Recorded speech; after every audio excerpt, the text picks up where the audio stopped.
Olá, meus irmãos e minhas irmãs, que a paz de Deus, que excede todo entendimento, guarde os vossos corações em Cristo Jesus.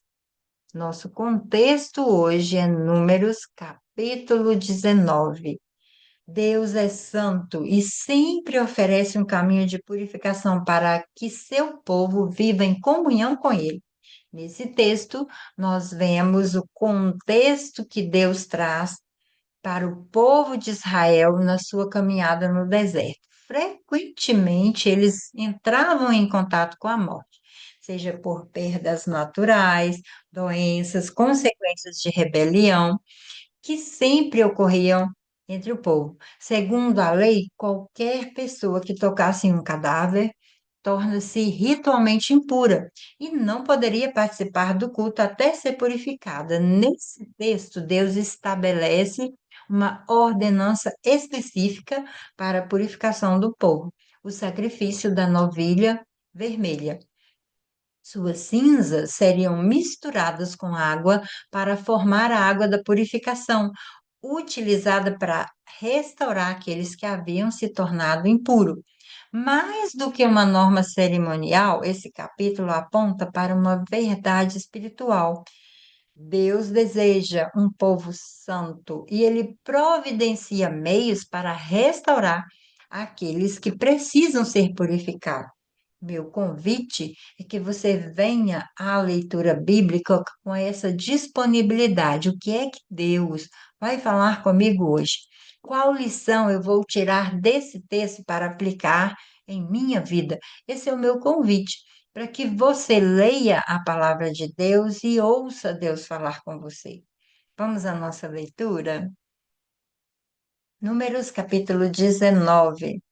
Disse também o Senhor a Moisés e a Arão: Esta é uma exigência da lei que o Senhor ordenou.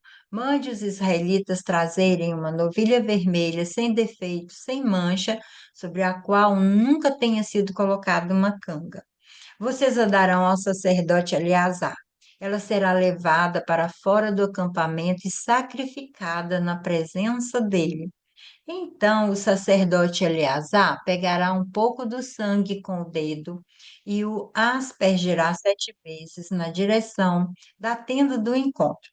Na presença dele, a novilha será queimada, o couro, a carne, o sangue e o excremento.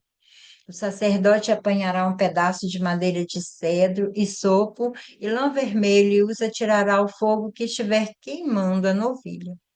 Depois disso, o sacerdote lavará suas roupas e se banhará com água. Então poderá entrar no acampamento, mas estará impuro até o cair da tarde. Aquele que queimar a novilha também lavará suas roupas e se banhará com água. E também estará impuro até o cair da tarde. Um homem cerimonialmente puro recolherá as cinzas da novilha e as colocará num local puro, fora do acampamento. Serão guardadas pela comunidade de Israel para uso na água da purificação, para a purificação de pecados. Aquele que recolher as cinzas da novilha também lavará suas roupas e ficará impuro até o cair da tarde.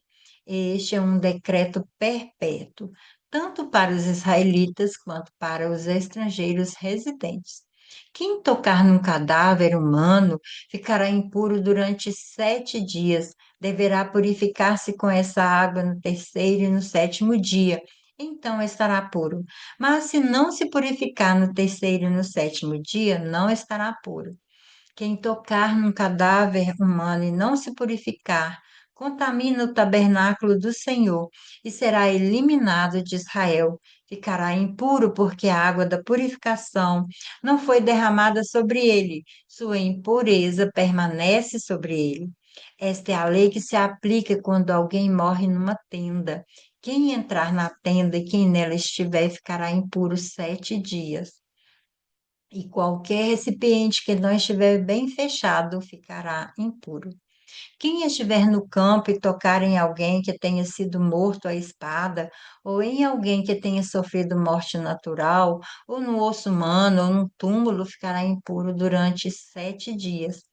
Pela pessoa impura, colocarão um pouco das cinzas do holocausto de purificação num jarro e derramarão água da fonte por cima. O homem que aspergir a água da purificação também lavará as suas roupas, e todo aquele que tocar na água da purificação ficará impuro até o cair da tarde. Então, um homem cerimonialmente puro pegará esopo, molhará na água e a aspergirá sobre a tenda, sobre todos os utensílios e sobre todas as pessoas que estavam ali. Também aspergirá sobre todo aquele que estiver tocado num osso humano, ou num túmulo, ou em alguém que tenha sido morto, ou que tenha sofrido morte natural. Aquele que estiver puro a aspergirá sobre a pessoa impura no terceiro e no sétimo dia. E no sétimo dia deverá purificá-la. Aquele que estiver sendo purificado lavará as suas roupas e se banhará com água, e naquela tarde estará puro. Mas, se aquele que estiver impuro não se purificar, será eliminado da assembleia, pois contaminou o santuário do Senhor. A água da purificação não foi aspergida sobre ele, e ele está impuro.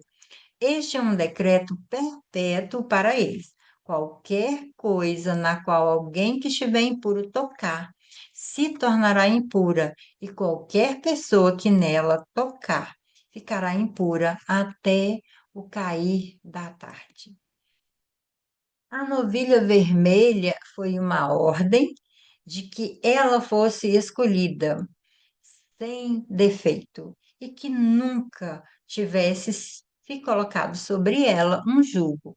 Ela seria levada para fora do acampamento, sacrificada e completamente queimada.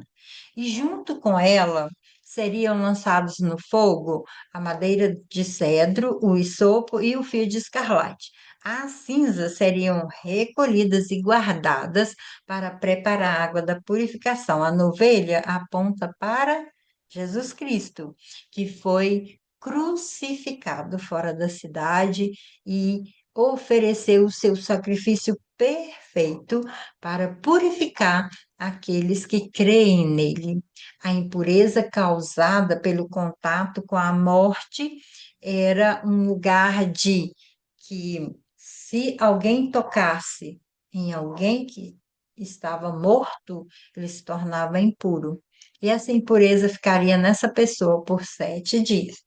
Não era necessariamente uma consequência de um pecado, mas lembrava que a morte entrou no mundo por causa do pecado. O pecado produz essa separação de Deus. Mas Deus sempre oferece um caminho de restauração para aqueles que se arrependem e se aproximam dele. E a água da purificação junto com ela, nela, era misturada as cinzas e ela era misturada com água corrente. Então, as cinzas dessa novilha, ela era colocada na água. Um ramo de isopo também era utilizado, né, para aspergir a água sobre a pessoa impura no terceiro e no sétimo dia. Após esse processo, ele voltava a ser considerado puro. Assim como a água da purificação restaurava o israelita, Cristo nos purifica, purifica a nossa consciência, nos dá uma nova vida por meio do seu sacrifício. Aqui também está a importância da obediência. Quem recusasse a purificação ia permanecer impuro e seria afastado da comunidade. Deus ensina que não basta conhecer o caminho, é necessário obedecer, obedecer às instruções. A restauração oferecida por Deus precisa ser recebida com fé, com humildade, com obediência. E é nesse lugar que nós podemos também tirar lições para a vida hoje. Deus sempre vai oferecer um caminho de restauração. E a santidade continua sendo um lugar importante. Deus não ignorava a impureza, ele ensinava seu povo a tratá-la com seriedade. A vida cristã é um chamado constante para nós buscarmos a santidade, permitindo que Deus transforme o nosso coração diariamente. Jesus é a nossa purificação perfeita. Todos os rituais do Antigo Testamento apontavam para Cristo. Seu sacrifício foi completo e suficiente para purificar todos aqueles que creem. Nossa confiança não está em rituais, está na obra perfeita realizada por Jesus na cruz. Esse capítulo lembra que Deus leva a santidade a sério. Ele demonstra sua misericórdia ao providenciar um caminho para a purificação do seu povo. A ovelha vermelha não era apenas um ritual, ela apontava para Cristo, Cordeiro perfeito, que se entregou.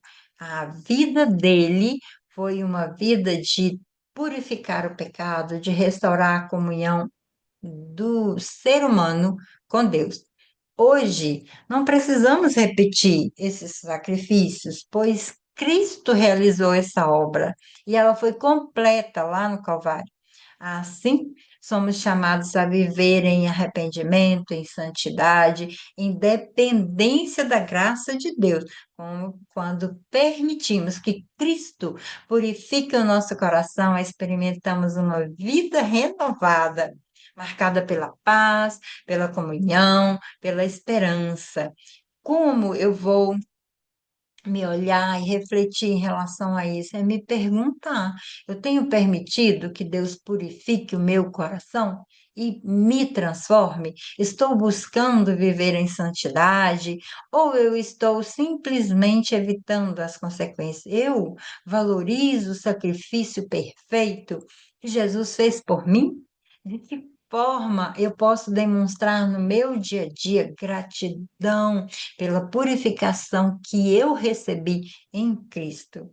E é aqui que eu começo a entender tudo que Deus fez, né? Deus não apenas revela a sua santidade, mas providencia sua graça, o caminho para a restauração. Em Cristo, nós encontramos a purificação definitiva e a possibilidade de viver continuamente em comunhão com o Senhor. Até nosso próximo momento de leitura da Palavra de Deus.